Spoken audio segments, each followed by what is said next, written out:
Del periodismo es la propuesta que vamos a estar dialogando en esta propuesta de local, en este primer programa del mes de junio. Para ello hemos invitado a amigos como Oscar Casari, periodista, ya no en actividad, pero sí haciendo, no profesionalmente, cumpliendo horario en los medios de comunicación, pero periodismo no se deja de estar en ningún momento de la vida. Alejandra Esten, directora de Otro Punto, y Marcelo Irastorza, periodista de Diario Puntal. Muchas gracias y muy buenas noches. Gracias por la invitación. Muchas gracias por Muchas gracias a ustedes por estar. Bueno, de alguna manera queríamos, en honor a que se celebra esta semana el Día del Periodista, tener la visión de ustedes, que es una visión muy particular, seguro.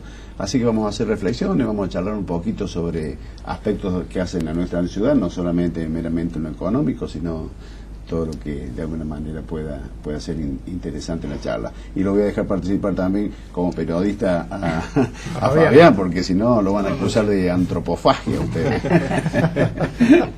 Y bueno, vamos a comenzar por el de mayor trayectoria, con el respeto de ustedes dos, por supuesto, que Oscar, ¿no? ¿Alguna visión sobre si ves que el periodismo actual está más cuestionado que anteriormente o históricamente por estas actividades políticas que quizás están más involucradas que otros momentos? Y sí, está en la cresta de la ola. A partir de algunos personajes del mundo del periodismo, obviamente da la sensación de que efectivamente los periodistas y la profesión estamos como subidos a esa ola, pero bueno, son las... porque es un camino un tanto sinuoso, uno que lo recorrió por, qué sé yo, más de 40 años, ha habido ciclos de mayor o menor intensidad, y este es uno de mucha gravitación, así que, pero no hay que renegar de eso, yo creo que forma parte del ejercicio de la profesión. ¿Enriquece también? Sí, desde luego, por ahí mortifica, pero no, es... Yo alguna vez... reflexionando con otros colegas y amigos de la profesión, decía que los periodistas por ahí nos parecemos bastante, en ese plano, los políticos. Se nos torna un poco el cuero duro, claro, porque tenemos que enfrentar situaciones, claro, de todo tipo y bueno, las tenemos que sobrellevar y para seguir adelante. ¿Han surgido algunas barreras con respecto a esto, Alejandra? Yo hago una ¿Vos que haces investigación siempre, un poquito? Sí, el tema de investigación es todo un tema porque por ahí creo que en todos los medios de Río Cuarto en general, desde los más chiquitos hasta los grandes medios, tenemos problemas para investigar y tiene que ver un poco con el tema del programa de ustedes, que es lo económico. Sí. Es decir, hay pocas producciones en la radio, en la televisión te hacen hacer a lo mejor un programa de televisión con un solo productor, sin cámara de exteriores, con pocas posibilidades, con poco tiempo para investigar un tema profundamente, porque a lo mejor no te sale esta semana ni la otra y lo tenés que esperar, pero ya lo tenés que presentar. Entonces eso hace que en Río Cuarto tengamos algunos problemas de investigación, para hacer investigación profunda, con tiempo, como se debe hacer. Lo que sí hago yo una diferencia es entre el periodismo de Río Cuarto y el de Buenos Aires. Me parece que en Río Cuarto no está tan canibalizado el periodismo. Es decir, todavía los chicos que salen a trabajar a la calle, no hablemos de los empresarios, porque a lo mejor es un tema que no conocemos en profundidad, pero los chicos, Petenati, Oscar cuando salía, Marcelo, todos los mobileros que salen a trabajar a la calle, Río Cuarto, salen con la honestidad intelectual de buscar información. Es decir, yo estoy segura que ninguno de nosotros nos comemos intencionalmente o por algún interés económico operaciones de prensa como pasa en Buenos Aires, que A o Z, y vos al final como lector o como televidente no sabés a cuál de las dos versiones creerle. Creo que en ese sentido nosotros todavía tenemos cierta ingenuidad para trabajar. aunque la parte económica también nos importa, porque una empresa hay que pagar sueldo, cargas sociales, vender publicidad, y en los medios chicos pasa más o menos lo mismo, pero me parece que el periodista que sale a la calle sale con la honestidad de buscar la información que no quiere tan condicionado, generar. ¿no? Exactamente. En Río Cuarto no existe el periodismo militante como se denomina en Buenos Aires. Yo creo que, bueno, Río Cuarto somos militantes del periodismo. Claro. Hay una gran brecha que surgió durante esta década del kirchnerismo, que es a partir de la pelea entre el gobierno y el Grupo Clarín, empezó a generarse toda esta división entre los periodistas militantes, como dice Fabián, y los periodistas de determinados grupos de medios de comunicación.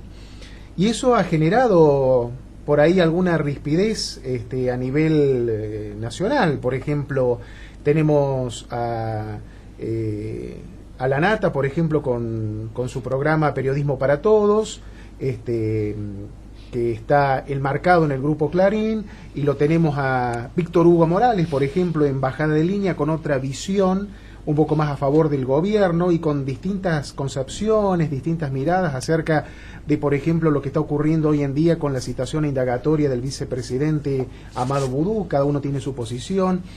Esto, coincido con los colegas, no veo que se haya trasladado a Río Cuarto, pero estamos expuestos los periodistas ante tu primera pregunta y estamos siendo seguidos también por la gente.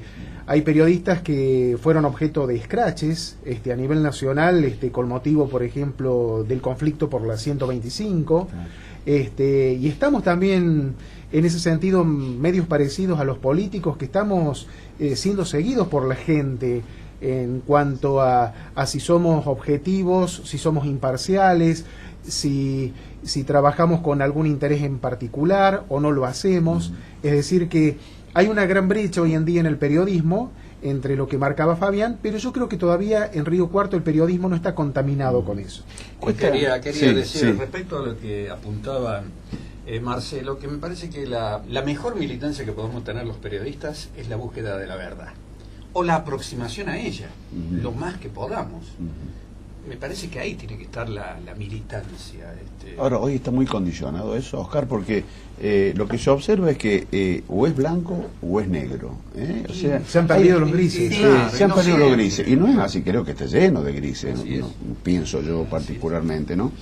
En ese sentido, creo que por ahí nos han puesto como que en dos polos.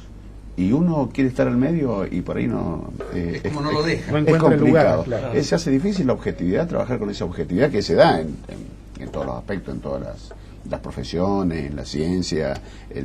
La búsqueda de la objetividad es muy difícil, predomina siempre algo de subjetividad, ¿no? Sí, uno trata de ser objetivo, uno se le ocurre un tema, lo trata de trabajar, siempre, por supuesto, desde la visión de uno a lo mejor, pero por lo menos en Río Cuarto yo siento que todavía tenemos cierta libertad para hacerlo. Es decir, una de las ventajas que tenemos es que es ventaja y desventaja, que es una ciudad chica. Entonces a veces uno toca intereses de gente que conoce. Si uno investiga, por ejemplo, el Jockey Club, y después yo me encuentro con vos en un comedor, ¿viste? Y te saludás, entonces queda esa cosa, esa tensa que denunció o no denunció, esa... nos ha pasado de gente que te deja de saludar porque vos trataste un tema y molestó. Entonces ese es un riesgo que a veces el periodista corre y que te hace medir esa objetividad absoluta cuando te tenés que sentar a escribir. Pero también el hecho de que nos conozcamos mucho hace que también cuando tenemos que investigar hay muchos datos que uno sabe y se da cuenta que a veces hay muchos rumores que no tienen ningún justificativo que hay malas intenciones para deteriorar la imagen de alguien y en realidad no tiene fundamento. Entonces uno trata de ser lo más objetivo posible, siempre dentro de sus creencias. Yo siempre digo, para ser un buen periodista hay que tratar de ser una buena persona. Si uno trabaja desde esa honestidad, como en todas las profesiones, ¿no es cierto? Entonces se equivoca mucho menos que cuando tiene malas intenciones. Siempre surgen condicionantes, condicionantes desde el sector político, presiones. Desde la ciudadanía también. La ciudadanía te presiona para que vos vayas hacia la búsqueda de la verdad, para que tengas un compromiso con la verdad, con la realidad. Tenés una presión también social, ¿no es cierto?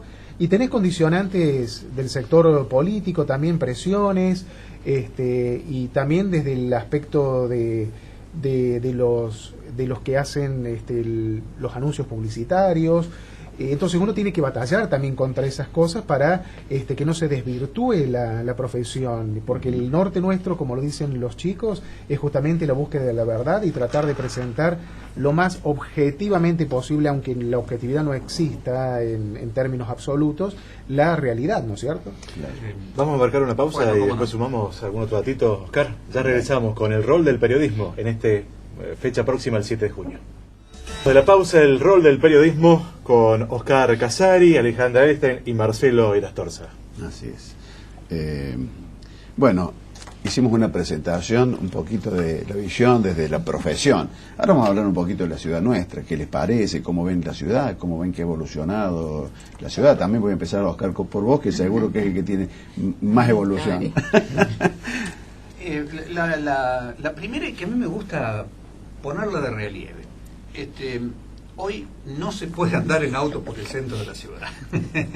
Esto que parece una anécdota, me parece que implica mucho más que eso, porque la ciudad no es la misma de hace apenas, 3 años, en que cuando me tocaba estar en la calle con el móvil del canal, 2 años, vamos a decir, porque pronto voy a cumplir 2 años de haberme desvinculado.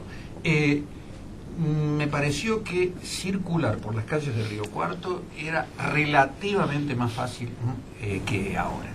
Hoy, al calor de una circulación casi caótica, el número de autos, el número de peatones, la cantidad de edificios que hay en el centro y macro centro de la ciudad, ha convertido a Río Cuarto en una urbe más que bulliciosa. Y nos pone, y ya hablo como automovilista, en situación de estrés, ¿no? Manejar en el centro es complicado. Buscar un lugar para estacionar, vaya si lo es, y si la pregunta tiene que ver con el Río Cuarto de hace un tiempo, comparándolo con el de ahora, claramente digo, Río Cuarto ha cambiado y bastante. Sí, quizás me refería yo, por ahí no fui explícito o claro, pero desde que se instaló la democracia. Hace 20 años que teníamos un arroyito en lo que hoy es prácticamente el centro de la ciudad, ¿no? Sí. En menos de 20 años. Y bueno, el crecimiento de edilicio que ha tenido la ciudad en los últimos 10 años ha sido impresionante. Creo que lo marca Oscar cuando hace referencia a que no se puede circular en el centro por la gran cantidad de personas que viven en el centro, que en un lugar donde vivía una familia con 4 o 5 integrantes, hoy en día está viviendo 24 departamentos. Claro, que si sumás son más de 100 personas que están viviendo en ese lugar. Sí, hay una concentración muy marcada, muy fuerte. Sí. Bueno, y volviendo a lo periodístico, me parece que no hemos tenido el mismo crecimiento, por lo menos en calidad periodística, porque se ha precarizado mucho el trabajo, es decir, han crecido la cantidad de medios.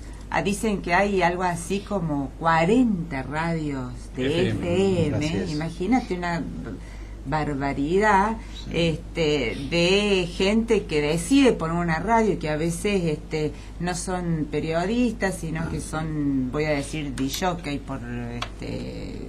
entonces la tecnología ha hecho que aparezcan más radios, que aparezcan más periódicos alternativos de distinto tipo, siguen los medios grandes concentrando lo masivo, digamos, pero a veces hasta con la misma estructura de hace 20 años atrás.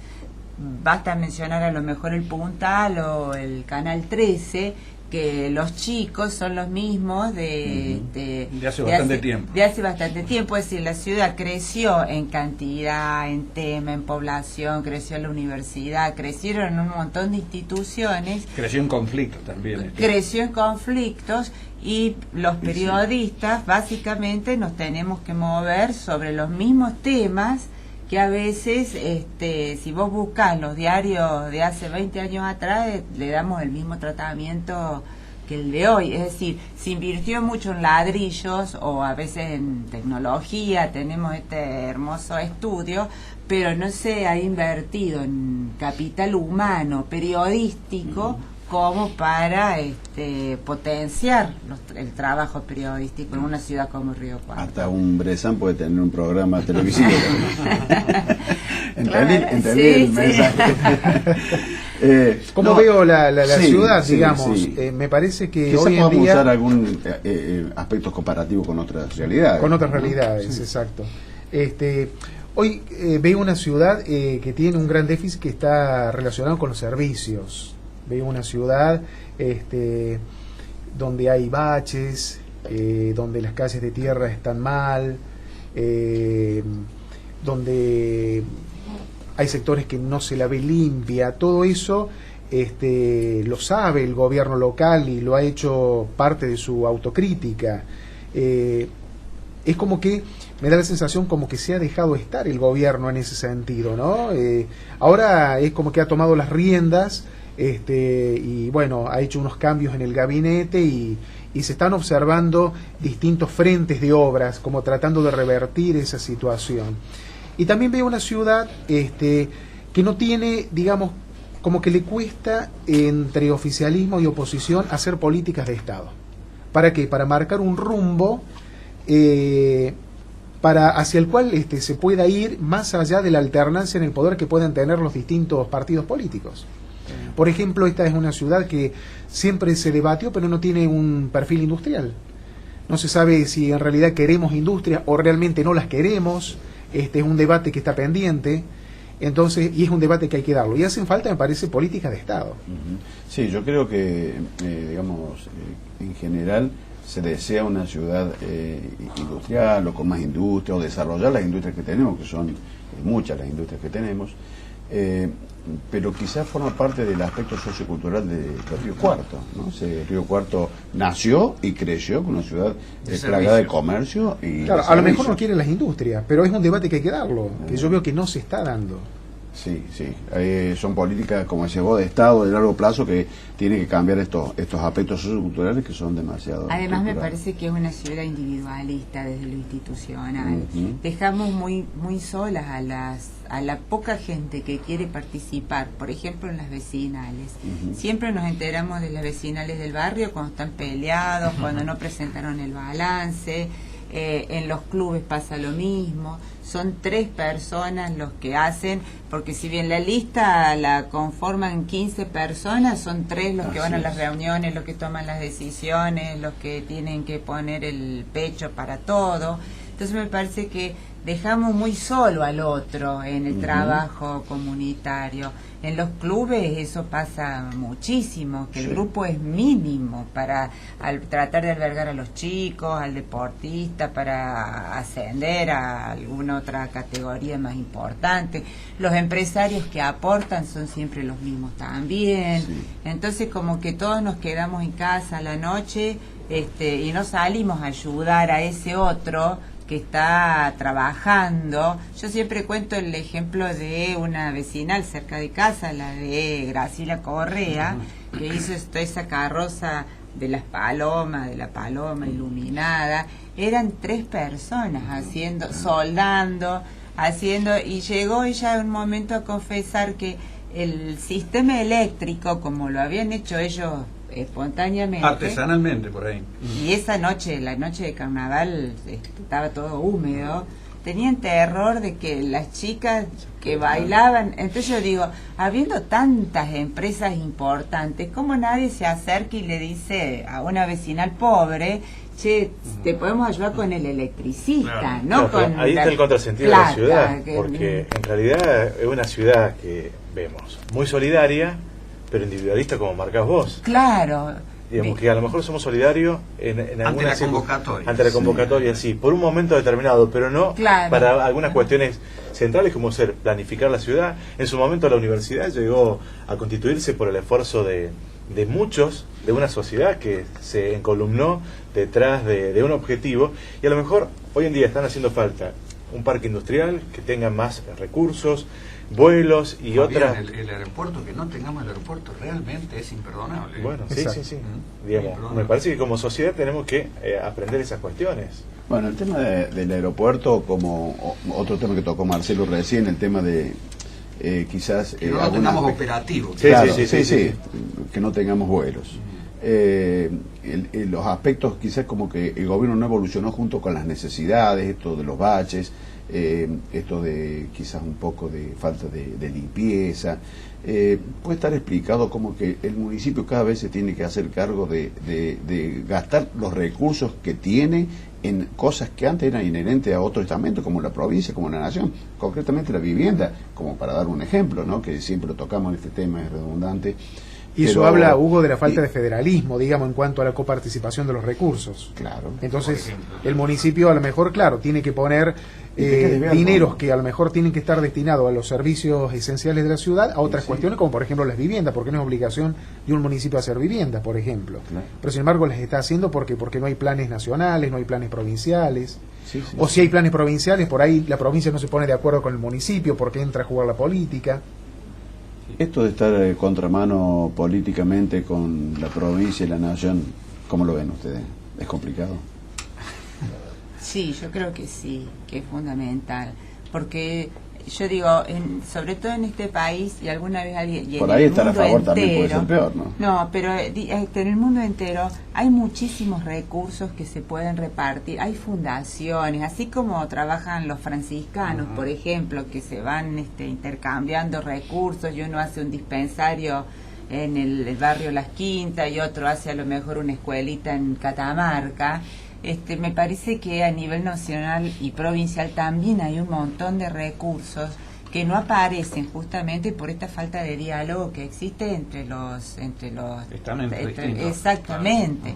Entonces ni siquiera se ha podido solucionar durante mucho tiempo el tema de la inundación del sector de Laguna Blanca, Laguna Blanca, claro. que es una obra paradigmática, que la provincia tenía los recursos, se había licitado, la Se empresa cortó. le estaba haciendo, de pronto todo el mundo se peleó y los vecinos quedaron ahí en la nada, y a veces entre todos, que vos pongas la máquina, que el otro ponga el ingeniero, que el otro ponga el proyecto, se pueden hacer obras maravillosas. Y los vecinos se Este, terminan convirtiendo en rehenes de las peleas políticas. Así es. Así es. Vamos a marcar una pausa, ya regresamos con el tercer bloque y el rol del periodismo, muy cerquita del 7 de junio. Un nuevo bloque analizando el rol del periodismo en la ciudad de Río Cuarto. Hugo, Sí. un Estábamos poco charlando- distendida esta Sí, charla, esta mesa que hemos tenido en sí, el día de hoy. Y quizás estamos marcando mucho los tiempos porque nos gusta hablar de todo con ellos, ¿no? No me gustaría que se fueran sin tocar todos los temas, no va a ser posible, pero históricamente en Río Cuarto sucedió lo que sucedió también a nivel nacional, un que se vayan todos. ¿Qué puede haber dejado? ¿Qué dejó eso? ¿Sirvió para algo?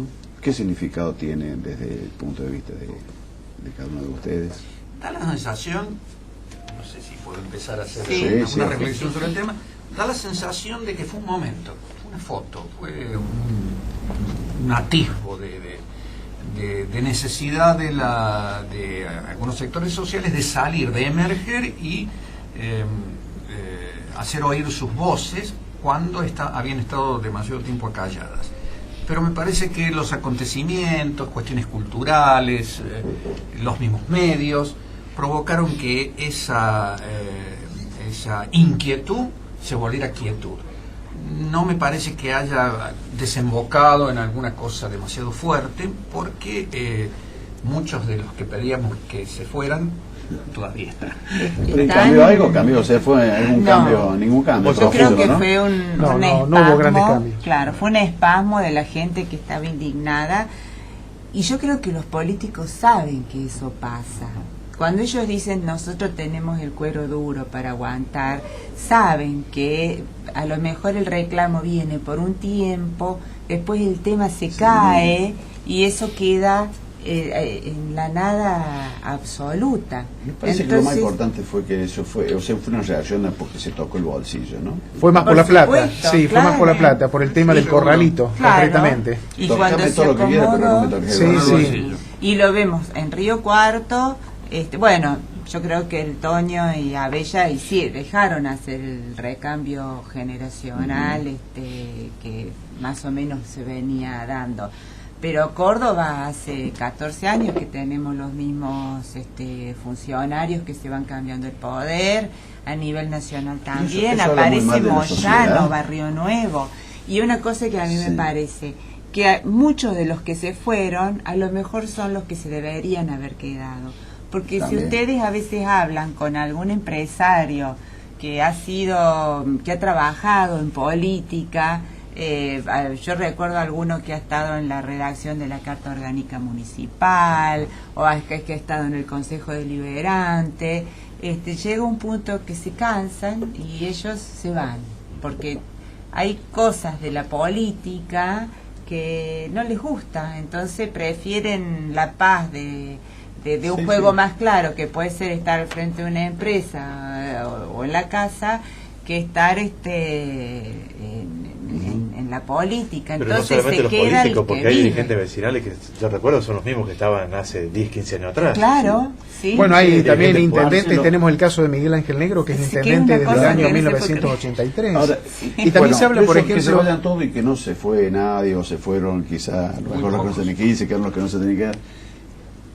¿Habla mal de quién? ¿De los políticos o habla mal de nosotros? y también es como que la Nosotros sociedad como tiene mala sociedad. memoria también, me parece, ¿no? Que nosotros tenemos mala memoria también, porque por un lado pedimos, y tenemos comportamientos también, llamémosle contradictorios, porque pedimos que se vayan todos, que haya una renovación de la clase dirigente, de la clase política, y por el otro lado seguimos votando a los mismos. Hay que hacer una autocrítica también en este sentido, Y ¿no? en la última elección municipal, que podría haber habido un consejo mucho más plural, finalmente se terminó polarizando la elección y desapareció, qué sé yo, una propuesta interesante como puede haber sido la de Pipón Giuliani, que es otra cara, es otro discurso, es otra propuesta, y desapareció prácticamente Scopa, que iba a tener un buen porcentaje de electores y Sí. no Bueno, ahora parece que Scopa se tuvo pasa al nada. radicalismo, ese es otro tema, vuelve. Bueno, Entonces me parece que a mí me parece que somos cómodos, que no va, y que cuando hay una asamblea, cuando hay una discusión, cuando se puede participar en una marcha para quejarnos de algo, ese es el tema. no vamos. Acá en Río Cuarto, hoy empezó el juicio de Rosa Sávena, desapareció una criatura de 21 años. Digan lo que digan, pero desapareció Sí. una criatura de 21 años y a las marchas van 15 personas. Y bueno, Y la Entonces, sociedad riocuartense es reacia a las Bueno, la movilizaciones. única movilización también, ¿eh? fuerte que hubo Yo lo fue digo, yo por- soy riocuartense por y el caso de lo Dalmazo. veo. Fue el caso. es Claro. cierto. Que Tal vez digamos- fue la última, Claro. más o menos. Gran Sí, sí, movilización, sí, sí. digamos. Que Espontánea. de gente espontánea, Espontánea. que vio que se trataba de una injusticia, que había algo raro, salió, pero después no salimos más para nada. En el hospital, cuando hay paro, que van los chicos sobre todo, y se encuentran con una señora que tiene un problema oncológico, que vino de Maquena, nunca me voy a olvidar ese caso, que llegó al hospital, no la atendían y en la terminal estaban de paro y tampoco podía volverse.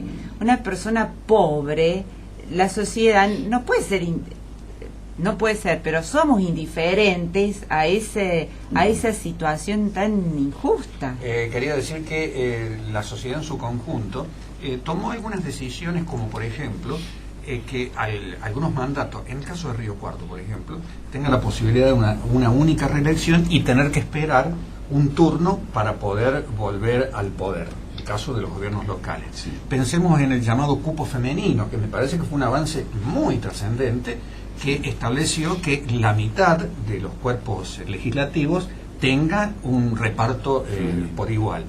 Y ¿por qué no pensar que se podría avanzar en una legislación que haga que las dirigencias gremial, empresaria y de las asociaciones de fomento o vecinales también tengan tiempos que limitados para permitir una renovación, cada tanto tiempo? Ahora resulta curioso porque se habla, por ejemplo, de la alternancia, de la renovación, y por ejemplo en la carrera por la sucesión a nivel provincial se habla de Schiaretti, por ejemplo. Claro. Y en el radicalismo, si Mestre va por la reelección y a Jure no le dan cabida, porque a los riocuartenses, a radicales riocuartenses les cuesta hacer cabida en Córdoba, se habla de Aguad y se habla de Negri, que son, claro, que ya vienen desde el año 1983.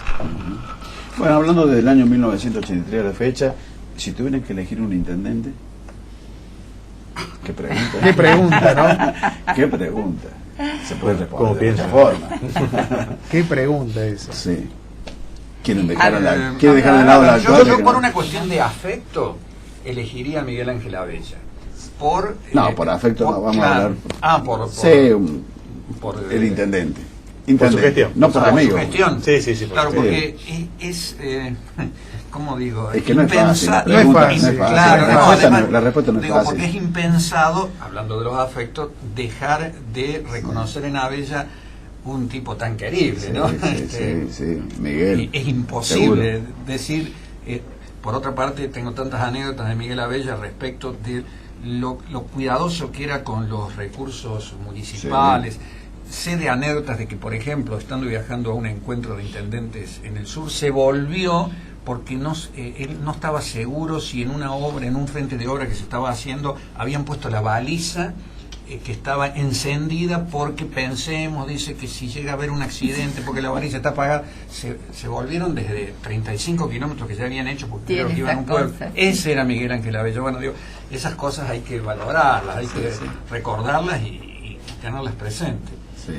Dice, vamos a cambiar el yo creo que hay la evolución de los intendentes, ¿no? Yo creo que hay un, digamos, ha habido un intendente para cada época, del 83 esta parte, un poco reparando en Miguel Ángel Abella, una persona que pareciera que fue ideal para ese momento de restauración de la democracia. Habría que aprender a ser intendente. Habría que aprender a ser intendente, el tema de cómo conciliar a una sociedad después de la dictadura militar.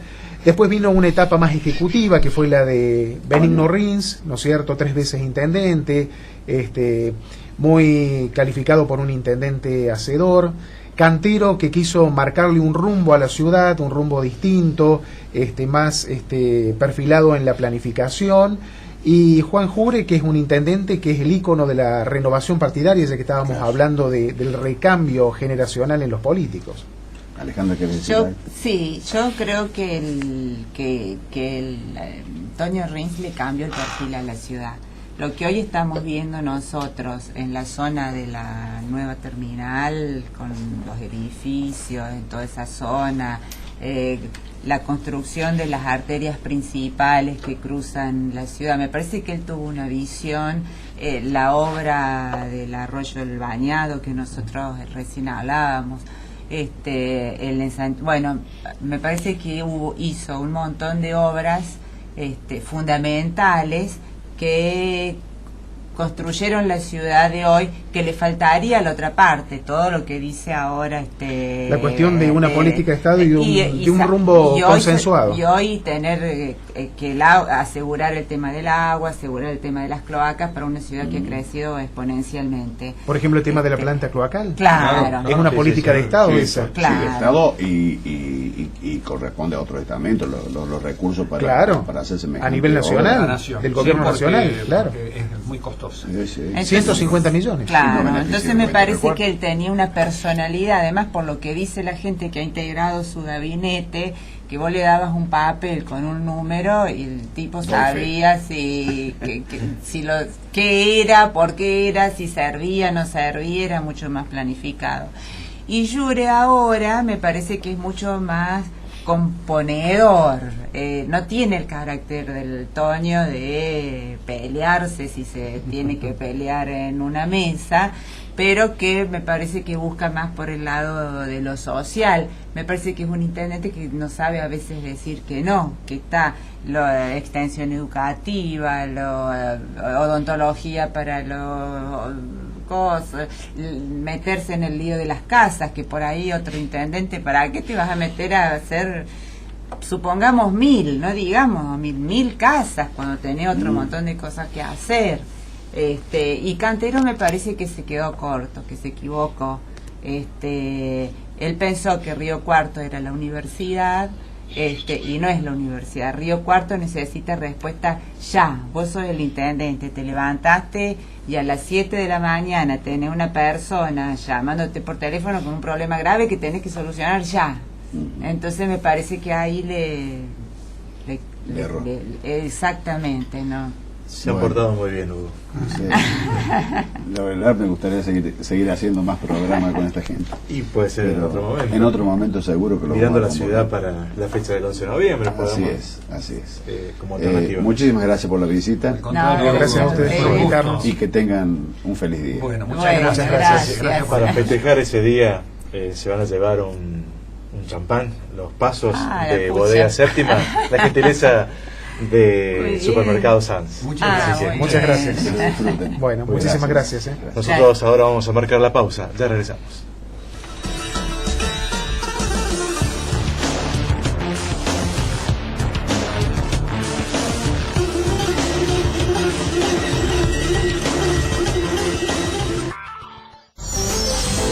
Mariela, buenas noches, ¿cómo estás? ¿Qué tal, Hugo? Buenas noches, muy bien. Bueno, bienvenida. Hoy el temita que vamos a tocar fue el que ocasionó de alguna manera una nota en el periódico local respecto a una declaración o una acción declarativa de certeza que presentaste por el accionar de lo que en otras oportunidades hemos charlado acá, que es la Policía Fiscal Tributaria de la provincia. Así Contanos es. un poquito cómo es eso, ¿no? Sí, en algunos otros programas hemos hablado del tema de los requerimientos y extender los límites de la competencia de la provincia a impuestos nacionales y municipales. Hemos explicado ya cómo se organiza la cuestión de la competencia de los impuestos y a quién le corresponde la fiscalización de cada uno de ellos. Por supuesto que a la provincia de Córdoba le corresponde fiscalizar los impuestos provinciales. Estamos hablando de jurisdiccionales. O sea, Exactamente. elementos jurisdiccionales. Lo que ocurrió en el caso en particular fue que interpusimos una acción declarativa de certeza justamente para que la justicia provincial nos diga si lo que nosotros manifestamos respecto a esto de la competencia es así o quizás no, porque podríamos estar equivocados. Pero para ello pedimos una medida cautelar. Es decir, que mientras dure el proceso en el que vamos a analizar si se excedieron los límites de la competencia o no, le pedimos al juez que se frenara el proceso de verificación y fiscalización que estaba llevando adelante la Policía Fiscal a través de ciertos requerimientos. ¿A un contribuyente en A particular? un contribuyente en particular que había sido víctima de numerosos requerimientos y además de numerosas llamadas telefónicas insistentes, numerosas, digo, 4 o 5 llamadas por día al ¿Extraformales? teléfono, exactamente, Informales, digamos. de manera informal, al teléfono particular de su casa, de su negocio, de su celular. De hecho, a mí me han llamado también por este caso, ya en un tono en el que nos excedemos de lo meramente institucional o formal. De hecho, Rentas no tiene por qué llamar a ningún contribuyente para decirle nada, lo tiene que hacer por escrito y por acto formal. administrativo, lo cual ocasionó una denuncia penal. Hemos estado hablando con distintas personas y mucha gente manifiesta que recibe llamados diciéndole, mire, usted tiene tanta cantidad de multas de la policía caminera, las tiene que pagar. No, mándele claro, haga un acto formal, hágalo por escrito. Eso es algo que la gente, la población en general, tiene que tenerlo en cuenta y tiene que acudir a un profesional y no salir corriendo a pagar algo que ni siquiera sabe si le corresponde o no, porque todo debe ser analizado. Y lo digo porque tuvimos otro caso similar en que se le pasa un importe por teléfono de una suma de dinero que debía abonar y en realidad no debía eso. Después, claro, piden disculpas, pero si lo hubiese pagado, ¿cómo hacemos? Estamos en un grave problema. Así es. Lo interesante de este caso es que la justicia dijo, vamos a frenar el procedimiento por 6 meses y vamos a analizar qué es lo que está pasando acá. Por lo menos el juez ya se le ha plantado la duda, vamos a evaluar cuál es la situación, el fisco apeló, pero el juez no le dio efecto suspensivo a esa apelación. Es decir que ahora la Cámara va a analizar respecto de la medida cautelar que hemos solicitado y cómo la ha determinado el juez de primera instancia, y no va a tener efecto suspensivo la tramitación ante la Cámara. Por lo tanto, durante los próximos 6 meses para este contribuyente no van a seguir adelante con el proceso de verificación y fiscalización. Para nosotros es un caso único y que empieza a marcar... siento una jurisprudencia importante, sí, porque no es tan sencillo llevar de los libros a la práctica el tema de la división de poderes, porque cuando no se está respetando la división de poderes, es muy difícil que el otro poder le diga paremos un poco porque no es de esta manera. No es tan sencillo como lo estudiamos en la facultad o lo leemos en los libros o en las teorías. Pero bueno, vamos a seguir adelante con este caso. Y no se está haciendo apoyo o apología de la evasión y del delito, sino lo que es un derecho de evitar las extralimitaciones por el poder. Desde luego que nosotros desde el estudio de Hernán Escudero y Asociados siempre sostenemos que los impuestos deben pagarse en su justa medida, en lo que corresponde. No es nuestra política institucional ni la evasión, ni dejar de pagar, ni pagar de menos. Solamente defendemos a los contribuyentes pretendiendo de que se le apliquen todas las normas establecidas, tanto las normas provinciales como nacionales, y los principios constitucionales sobre todas las cosas. Bueno, muy bien, Mariela. Esperemos que la justicia en su momento nos brinde alguna novedad que tendremos que comentar aquí nuevamente. Muchas gracias por tu visita. Muchas gracias, Hugo. Buenas noches.